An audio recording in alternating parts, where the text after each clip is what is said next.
পাহাড় আর অ্যাডভেঞ্চার চিরকালই আমাকে টানে, তাই বেশি দিন বাড়ি থাকতে মন চায়। এবারেও ব্যাগ নিয়ে বেরিয়ে পড়লাম নতুন অ্যাডভেঞ্চারের খোঁজে। এবারের ডেস্টিনেশন হিমাচল প্রদেশের ভারমোরে অবস্থিত মানি মহেশ লেক। সমুদ্রপৃষ্ঠ থেকে যেটি প্রায় 4190 মিটার উচ্চতায় অবস্থিত।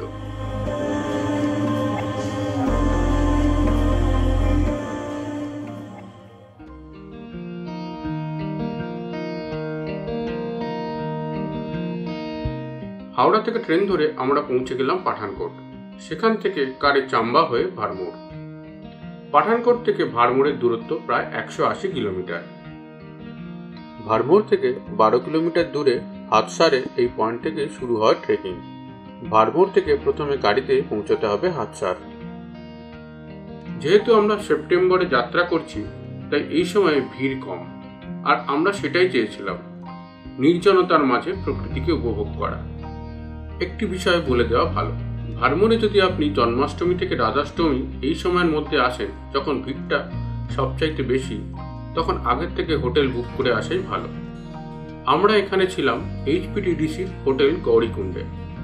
হোটেলের ভিডিও লিংক আমি আই বাটনে দিয়ে দিলাম। এছাড়া আমাদের প্রথম দিনের ভারমানি মাতা টেম্পল ট্রেক, যা একটি অনবদ্য জায়গা, তার ভিডিও লিংকও আমি আই বাটনে দিলাম।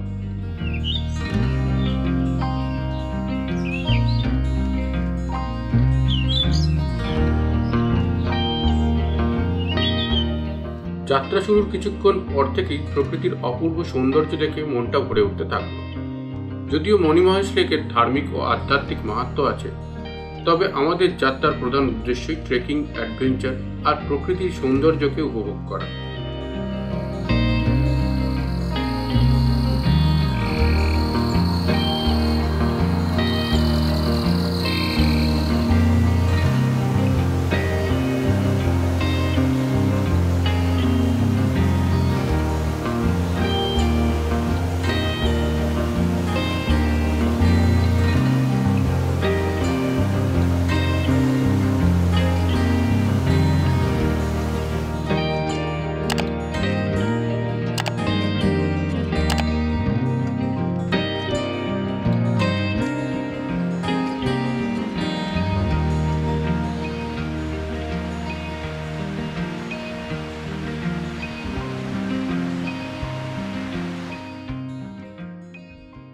অসংখ্য চড়াই উতরাই পেরিয়ে আমরা চলতে থাকলাম।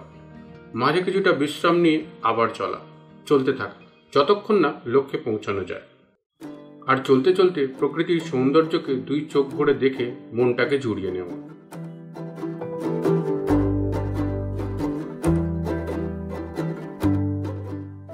বিকেল 4:20 নাগাদ আমরা পৌঁছে গেলাম আমাদের প্রথম বেস ক্যাম্প ধানচোতে। রাস্তা বেশ কঠিন, তবে আমরা ধীরে সুস্থে সময় নিয়ে উঠেছিলাম। সূর্যাস্তের সময় অপূর্ব লাগছে চারিদিক। এই সময় আমরা ছাড়া আর কোনো টুরিস্টই নেই।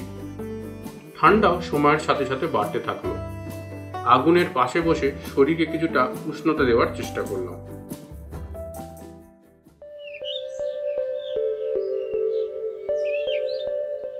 পরের দিন ধানচোতে শান্তি, নীরবতা আর প্রকৃতির সৌন্দর্যের মাঝে একটি সুন্দর সকাল।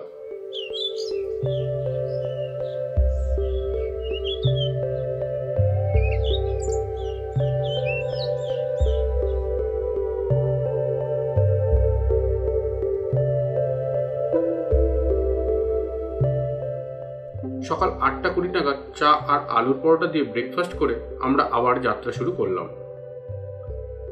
গতকাল রাতে ঠান্ডা বেশ ভালোই পেয়েছিলাম, তবে সারাদিনের ক্লান্তিতে কখন যে ঘুমিয়ে পড়েছিলাম তা নিজেও জানি না।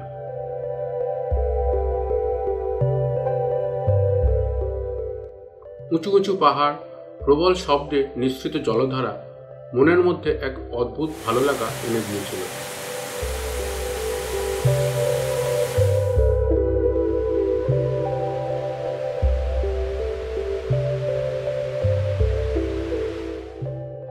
রোদের তেজ ছিল প্রবল, মাথা ঢাকার মতো ছায়াও কোথাও ছিল না। সাথে ছিল ড্রাই ফ্রুট আর জল। মাঝে মাঝে বিশ্রাম নিয়ে তাই দিয়ে পেট ভরাচ্ছিলাম। তবে যত উপরে উঠতে থাকলাম, প্রকৃতির রূপ বদলাতে থাকলো। মনে হচ্ছিল চারিদিকটা কোনো শিল্পীর ক্যানভাসে আঁকা চিত্র।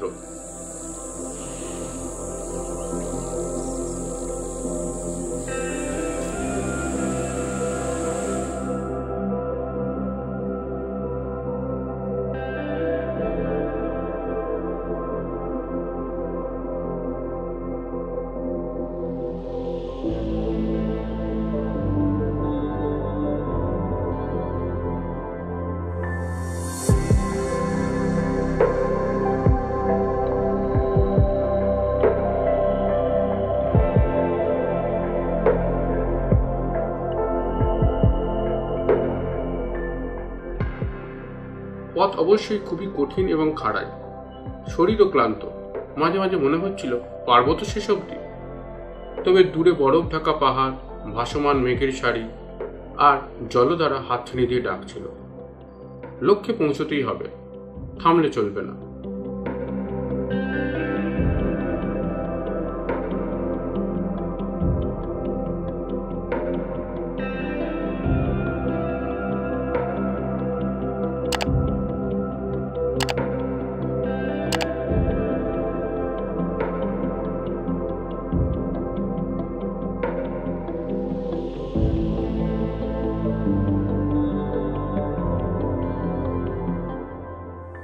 অবশেষে পৌঁছে গেলাম এই গ্লেশিয়ারের সামনে। খুবই পিচ্ছিল, সাবধানে ধীরে ধীরে বেরোতে হয়।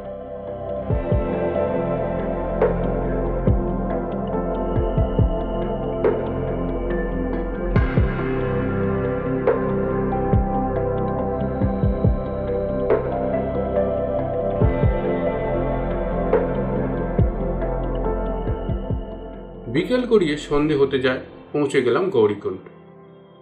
ঠিক করলাম আজ আর না, আজ রাত এখানেই কোনো টেন্টে বিশ্রাম নিয়ে কাল ভোরে বেরিয়ে পড়ো মণিমহেশ লেকের উদ্দেশ্যে।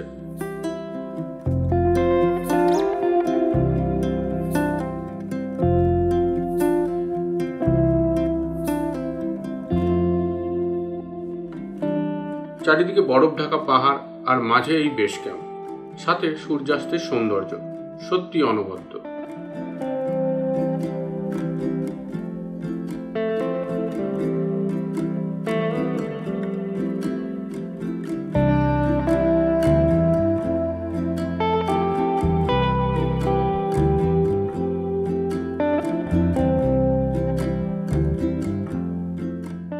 ভোর 5:30টায় ঘুম ভেঙে গেল। প্রবল ঠান্ডাতে এমনিতেই খুব ভালো ঘুম হয়নি। ঠিক 6টার সময় আমরা যাত্রা শুরু করলাম গৌরীকুণ্ড থেকে। এখান থেকে মণিমহেশের দূরত্ব আর 1.5 কিলোমিটার।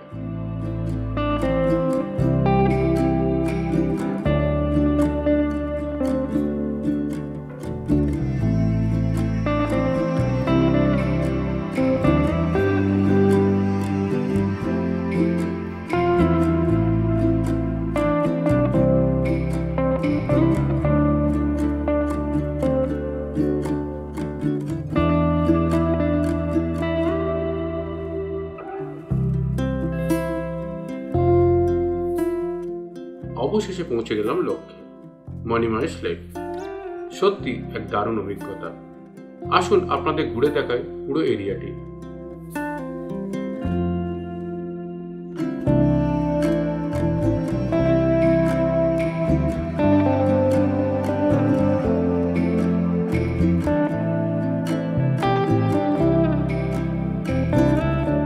মণিমহেশ লেক আর তার সামনেই মণিমহেশ কৈলাস পিক। একটু পরে হবে সূর্যোদয়। কৈলাস পিকের পাশ দিয়ে যা দেখে মনে হবে যেন একটি উজ্জ্বল মণি পাহাড় থেকে ঠিকরে বেরিয়ে আসছে, আর আমরা একটু পরে সেই অপূর্ব সুন্দর দৃশ্যের সাক্ষী থাকব।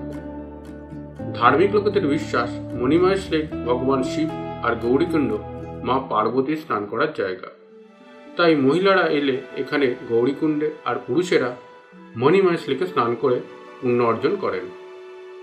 আর এর ঠিক সামনেই আছে মণিমহেশ কৈলাস পিক।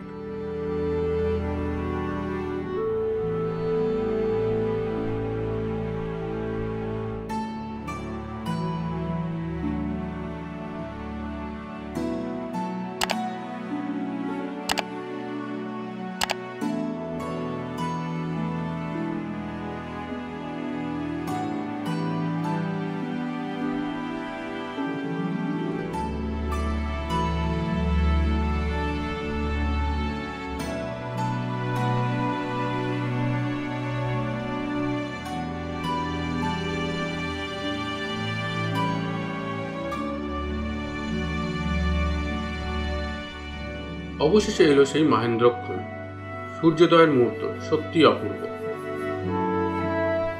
এই ভিডিও সম্বন্ধে আপনাদের কোনো প্রশ্ন থাকলে আমাকে কমেন্ট বক্সে লিখে জানান। ও আরও অনেক নতুন ভ্রমণের ভিডিও দেখতে এই ইউটিউব চ্যানেলটি সাবস্ক্রাইব করতে ভুলবেন না। ধন্যবাদ।